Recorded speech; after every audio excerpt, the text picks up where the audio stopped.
महाप्रज्ञ गुरवे नमः। ओम श्री महाप्रज्ञ गुरवे नमः। ओम श्री महाप्रज्ञ गुरवे नमः। ओम श्री महाप्रज्ञ गुरवे नमः। ओम श्री महाप्रज्ञ गुरवे नमः। प्राणी का लक्षण है इच्छा।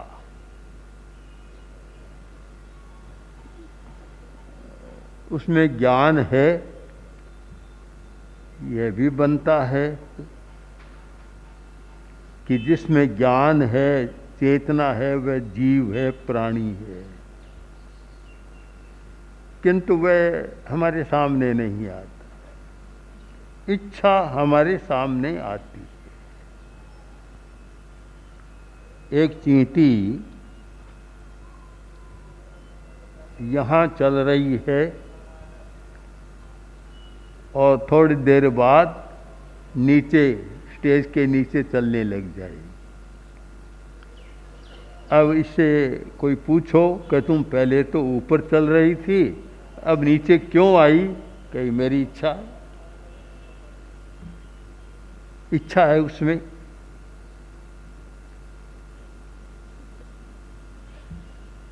ये कुर्सी यहाँ पड़ी है और यह नीचे नहीं जा सकेगी। से पूछो नीचे क्यों नहीं जाती, कुछ उत्तर नहीं होगा, क्योंकि इसमें इच्छा नहीं है। इच्छा प्राणी का लक्षण है। वह प्राणी वह होता है जिसमें इच्छा होती है। रेल पटरी पर चलती है और नीचे नहीं चलती, क्योंकि उसमें इच्छा नहीं है। नीचे चली जाती है तो दुर्घटना हो जाती है। उसमें इच्छा नहीं है। चींटी में इच्छा है, वह चाहे तो नीचे चल सकती है और चाहे तो रेल की पटरी पर चल सकती है। इच्छा प्राणी का लक्षण है। और समस्या दुनिया की क्या है? अगर हम समस्या के बीज को खोजें, जिस बीज से बरगद बनता है, बड़े बड़े वृक्ष बनते हैं, फसलें होती है, अगर हम मूल कारण को खोजें तो अंत में निष्कर्ष होगा कि इच्छा समस्या की जड़ है। इच्छा प्राणी का लक्षण है, किंतु उसके साथ एक बात और जुड़ी हुई है। उत्तराध्ययन सूत्र में एक सुंदर वाक्य है कि इच्छाहु आकाश समा अनंतया।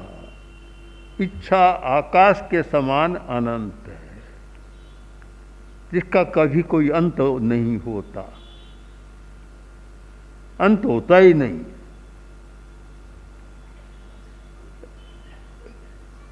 ऐसे आदमी खोजने मुश्किल हैं जिनमें इच्छा का अंत हो गया हो। बहुत मुश्किल है। विरल कोई आदमी मिलेंगे। तो समस्या कहाँ से पैदा होती है? दुख कहाँ पैदा होता है? इच्छा है अनंत, पूर्ति होती नहीं, तब आदमी दुखी बनता है। सारी दुनिया दुखी है, एक भी आदमी सुखी मिलना मुश्किल है। पूछो कारण क्या है? कि तुम्हारे पास इतना धन, वैभव, अच्छा परिवार, अच्छा मकान, सारी सुविधाएं हैं, फिर भी तुम सुखी क्यों नहीं? तो उत्तर होगा कि मेरे पास तो है, मेरे पड़ोसी को देखो कितना बड़ा मकान है, मेरा मकान उतना बड़ा कहाँ है। इच्छा होगी तो मैं उससे भी आगे जाऊं। आज दुनिया में सारी आर्थिक प्रतिस्पर्धा चल रही है और दुनिया दुखी हो रही है, अनेक प्रकार की बीमारियां बढ़ रही है, तनाव और डिप्रेशन बढ़ रहा। इसका कारण क्या? इच्छा की पूर्ति होती नहीं है। अनंत है, उसकी पूर्ति नहीं होती है। हम जैन जीवन शैली की बात करें, जैन जीवन शैली को अपनाना कैसे संभव हो सकता है? आज तो बड़ा कठिन काम है। तो फिर क्या दुनिया दुखी रहेगी?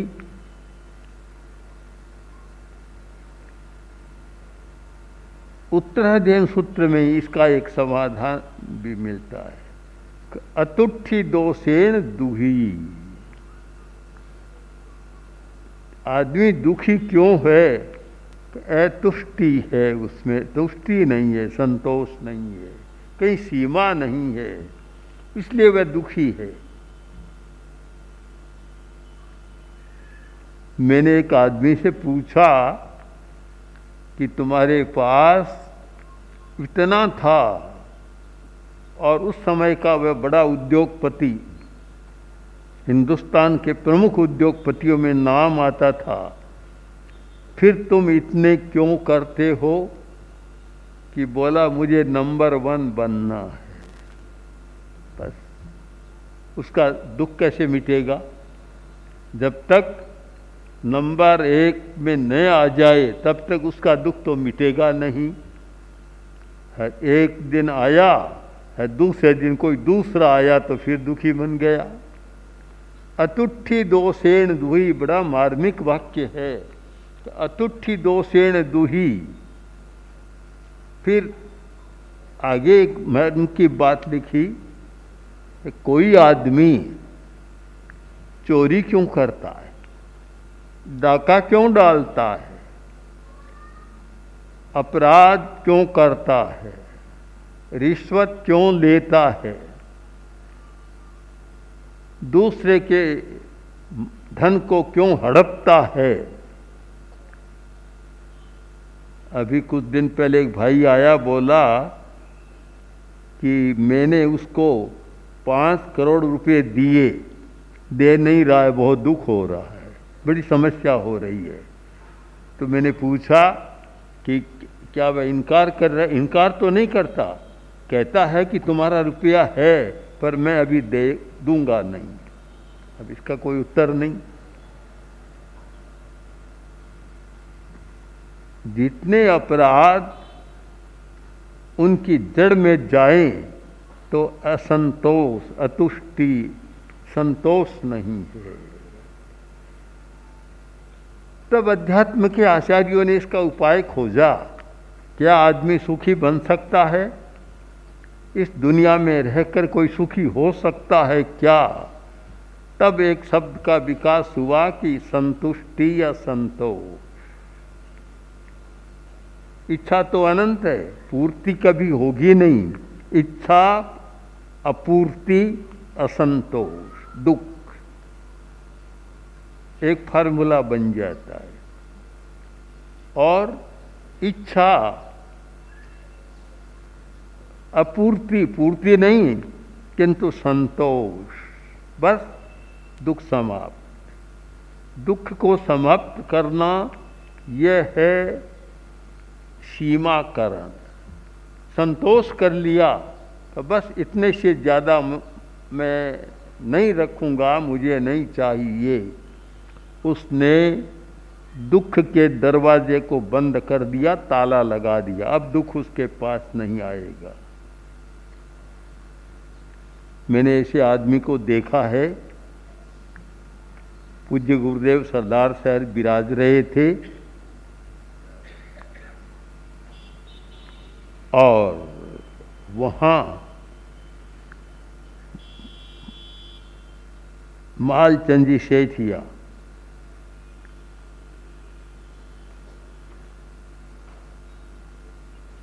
एक दिन आए, मेरे पास बैठे थे।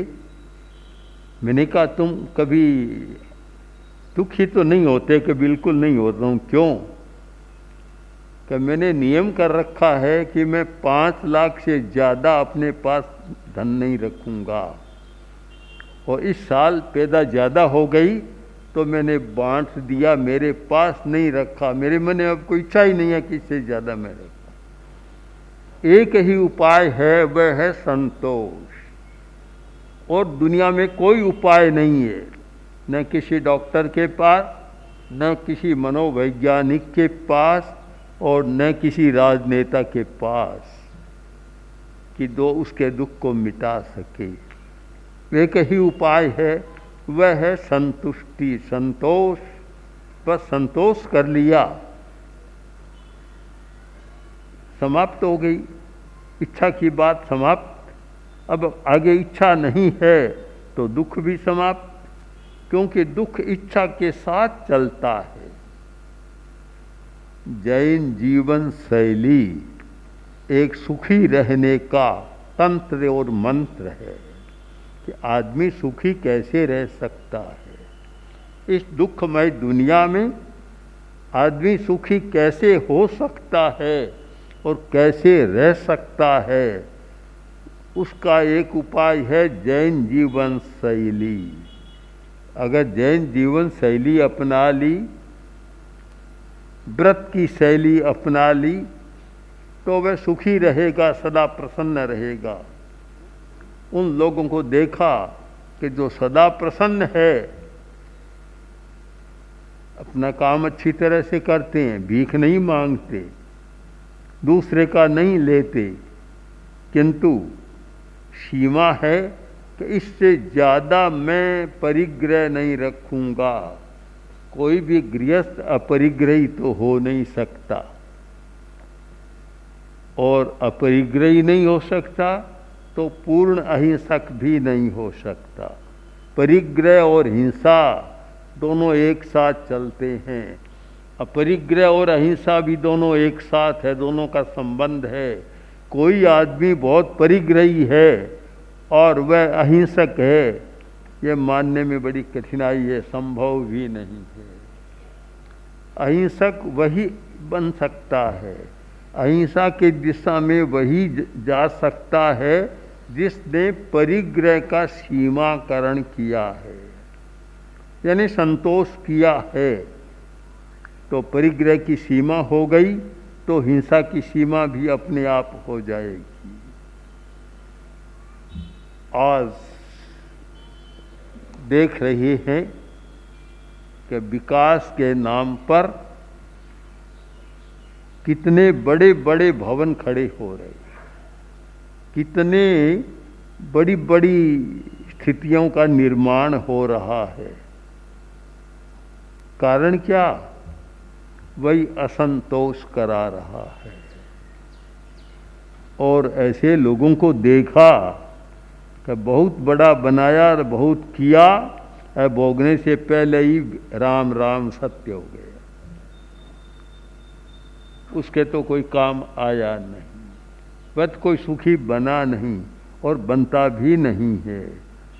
एक बहुत बड़ी सच्चाई, और मुझे लगता है कि वर्तमान की दुनिया सच्चाई को कम देख रही है।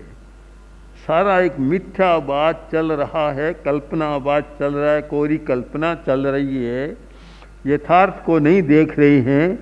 यथार्थ तो यह है कि मैं अकेला हूँ, मेरा कोई दूसरा नहीं है, तो मैं किस लिए करता हूँ।